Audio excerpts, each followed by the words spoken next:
앞서 8장에서 베드로가 요한과 함께 이제 사마리아를 방문했다는 내용을 우리가 보았는데요.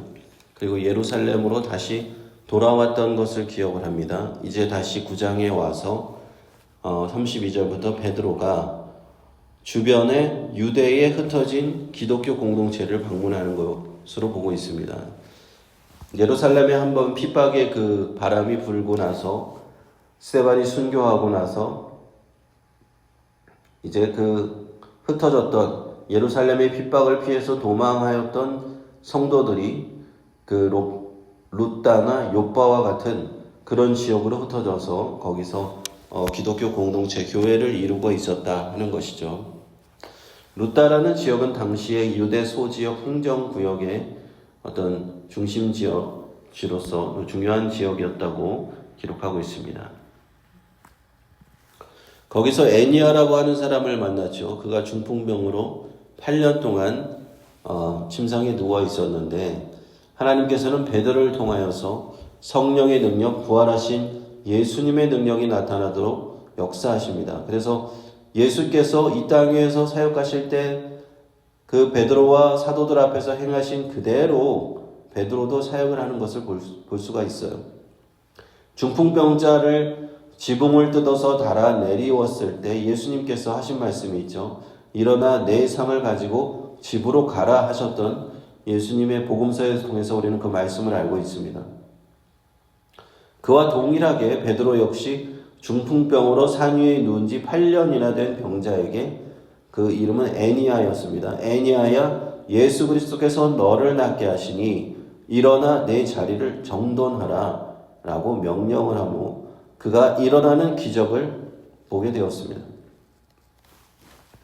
그러므로 루다와 사론에 있는 사람들이 그 소식을 듣고 예수를 믿게 되고 믿는 사람들이 많아졌다. 이처럼 성령께서 초대교회 사도들과 제자들을 통해서 기적과 표적을 통해서 나타나도록 하셨기 때문에 이렇게 사람들이 보고 믿고 돌아오는 것입니다. 아무 일도 일어나지 않았다면 이렇게까지 많은 사람들이 믿고 돌아오지 않았을 텐데 성령께서 이렇게 능력으로 역사하신 겁니다. 제자들을 통해서 사도들을 통해서 7 집사를 통해서 스데반과 빌립을 통해서 베드로를 통해서 그 기적과 표적이 나타나게 하셨어요. 많은 사람들이 그것을 보고 예수님을 믿을 수 있도록 그렇게 역사하신 겁니다. 성령의 역사함의 목적은 뚜렷한 것이죠. 성령의 역사함의 목적은 단지 기적을 보고 우리가 놀라라는 것이 아니고 그리고 한 사람을 기적을 일으킨 그 사람을 유명한 사람으로 만들려는 것도 아닙니다. 스데반이나 빌립이나 이런 7 집사들이 기적을 많이 행하는데 그 사람들을 높이기 위한 것도 아니고 베드로가 12 사도의 수제자라고 해서 베드로를 높이기 위함도 아니죠.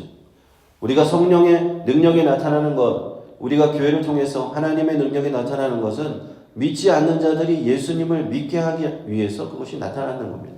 그것을 우리는 꼭 기억해야 되고 자신이 그것을 혹시나 나를 통해서 하나님이 그것을 역사하신다고 해도 내가 드러나고 내가 높아지려고 하는 그런 일들은 있어서는 안 되는 것이죠. 36절에 보시면 욥바에 다비다라 하는 여제자가 있으니 그 이름을 번역하면 도르가라. 욥바는 해안가에 위치한 도시였습니다. 오늘날 현대 도시로 따지면은 텔 아비브라고 하는 도시를 아실 텐데 거기에 포함되어 있는 그런 도시 이름인데요. 루다와 되게 가까운 거리에 있었고 예수 믿는 성도들의 무리가 그곳에도 많이 있었습니다. 그런데 베드로가 루다에 있는 동안에 욥바의 한 성도가 병이 들어서 죽게 되었다는 것이죠. 그 여성도의 이름, 여제자의 이름은 다비다였습니다. 그 이름을 헬라어로 번역하면 도르가, 히브리어는 다비다였어요. 그래서 예수의 이름으로 그 여인은 어떤 일을 행하였냐? 선행과 구제하는 일이 심히 많았던 신실한 믿음의 여인이었습니다. 다비다라고 하는 여인. 그래서 아마도 그 욥바에 살고 있던 성도들이 베드로가 근처에 왔다라는 소식을 듣고는 얼른 베드로 사도를 청해서 우리가 이 루다에서 중풍병자 애니아를 치료했다는 소식까지 들었을 거예요. 그래서 얼른 베드로에게 요바로 와주십시오. 요바에도 지금 다비다라는 성도가 이렇게 선행과 구제하는 일이 많았는데 이를 좀 살려주십시오 라고 간청하였다는 것이죠. 39절에 보니까 베드로가 일어나 저희와 함께 가서 이름에 저희가 데리고 다락에 올라가니 과부가 베드로의 곁에 서서 울며, 베드로는 2명의 사자와 함께 요바로 갔는데 거기서 바로 이제 다비다가 시체로 놓여있는, 죽었으니까 시체로 놓여있는 그 다락방으로 올라갑니다. 많은 과부들이 베드로를 맞이하면서 울면서 이야기를 했을 것이죠.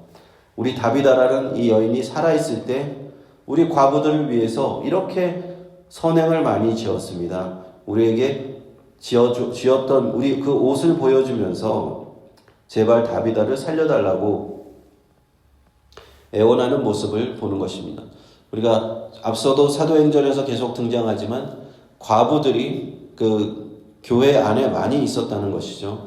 과부들은 당시에 굉장히 어려운 형편에 있는 사람들이, 요즘같이 사회보장제도가 잘 돼 있어서 뭐 정부에서 도와주고 이런 것이 아니기 때문에 과부들은 하루하루 먹고 살기가 힘든 그런 계층의 사람들인 거예요. 그래서 교회가 도와주고 있었을 때 이제 다비다라는 여인은 또 그런 과부들을 도와주었다.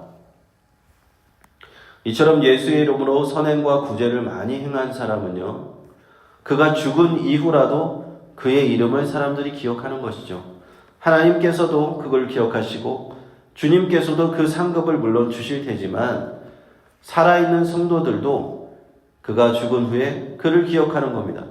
그에게 도움을 많이 받았기 때문에 그를 위해서 기도할 뿐만 아니라 특히 그가 병들어도 죽었음에도 불구하고 베드로 사도를 모셔와서 이를 다시 살려달라고 간청해야겠다, 이런 생각을 할 수 있었다는 것이죠.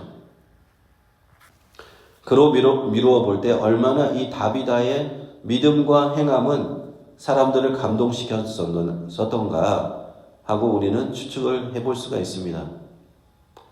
거꾸로 생각해 보면은 다비다라는 여인이 사람들을 그렇게 선행을 많이 하지도 아니하였고 그냥 쉽게 잊혀질 사람이었다면 그렇게까지 베드로를 데리고 와서, 베드로가 가까이 있으니까 베드로를 데리고 와서 그 다비다를 살려달라고 그렇게 간청하였겠는가 하는 것입니다.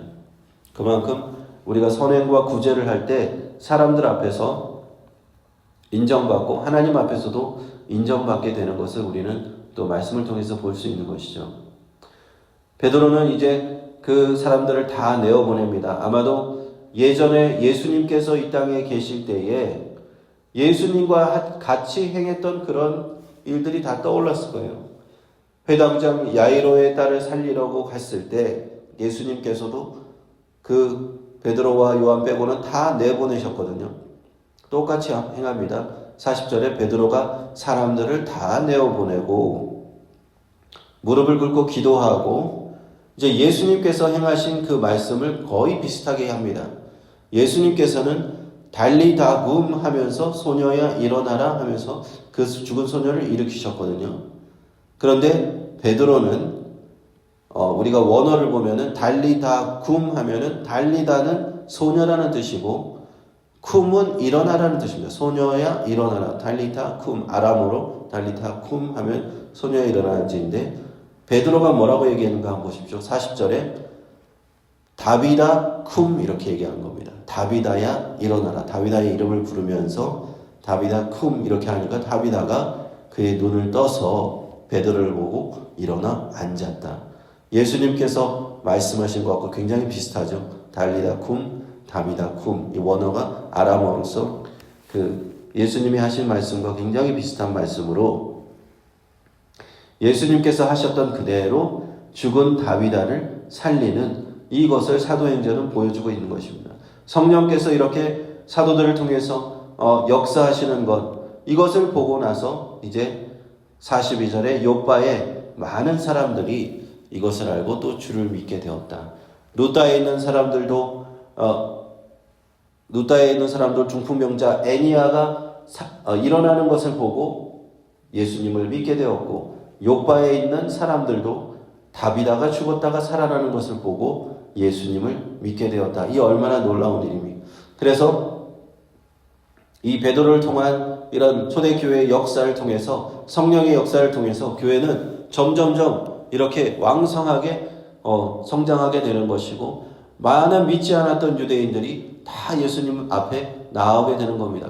그러므로 예수님이 정말 메시아시구나, 그리스도시구나, 예수님을 믿는 자들이 이러한 성령의 기적을 행하는구나, 그 유대인들은 믿지 아니할 수가 없었던 것입니다. 이어서 43절에 보시면 베드로는 요빠에 더 상당 기간 더 머물렀던 것으로 보입니다. 그래서 그 시몬이라고 하는 피장의 집에서 유하였다. 이제 피장은 무두장이라고 이제 번역을 할 수 있는데, 동물의 가죽을 가지고 가공하는 어떤 가죽 세공업자입니다. 피장의 집에서 요빠에서 더 오랫동안 머물렀다 하는 것이죠. 이 사도행전을 저자는 누가인데요. 누가복음과 사도행전을 썼죠. 이 사도행전의 저자는 우리 그 베드로라든지 사도들이 어느 누구의 집에 이르렀어서 어디서 머물렀다 할 때 그 집사람, 집 주인의 이름을 꼭 적어요. 이름을 꼭 적고 그 사람이 뭐 하는 사람인지 직업을 꼭 소상하게 적습니다. 자주장사 루디아 이렇게 적잖아요. 자주색 옷감을 파는 그런 직업을 갖고 있는 이름은 루디아였다. 오늘은 피장의 집, 피장이라는 그 가죽 세공업자 이 시몬, 이름 시몬. 왜 이렇게 적었을까? 디테일하게. 이것이 사도행전에 일어났던 일이고 굉장히 역사성이 있다는 것이죠. 이것을 진실된 것을 기록한다라는 의미로 이렇게 디테일한 것들을 집주인들의 이름과 직업을 소상하게 기록한 것으로 우리는 볼 수가 있습니다. 베드로는 예수님의 12 사도 중에 리더로서 예루살렘 교회의 리더였습니다. 베드로의 지도하에서 초대 예루살렘 교회는 든든히 서갔어요. 그를 통해서 많은 기적과 표적이 나타났는데, 예수님께서 보여주신 이 땅 위에서 계실 때 보여주셨던 그와 거의 비슷한 역사를 하나님께서 보여주십니다. 얼마나 당대의 초대교회 그 제자들이, 사도들이 성령의 충만함을 받았는가, 성령의 권능을 받았는가 알 수 있죠. 너희가 성령의 권능을 받고 예루살렘과 유대와 사마리아와 땅끝까지 이르러 내 증인이 되리라고 하시죠. 그 성령의 권능이라는 게 무엇일까? 바로 제자들이, 사도들이 보여주는 이겁니다. 성령께서 임하시니까 중풍병자도 일어나고 죽은 자가도 살아나고 이러한 기적들이 나타나는 것, 성령의 권능을 받는 것. 우리 교회들이 회복해야 될 것이 무엇인가? 이런 성령의 권능인 줄 믿습니다. 우리 교회들이 이 성령의 능력을 회복해야 돼요. 기적과 표적이 나타나는 교회의 모습을 회복해야 우리가 예수님의 이름을 힘있게 전파할 수 있지 않습니까? 그래서 우리가 날마다 더욱더 기도해야 될 것은, 우리 교회에서도 성령의 능력이 많이 필요한 분들이 많은데 우리가 날마다 기도하면서, 그분들을 위해서 기도하면서 성령의 능력과 역사 나타나게 하여 주옵소서. 함께 그렇게 기도하시기를 주님의 이름으로 축원드립니다.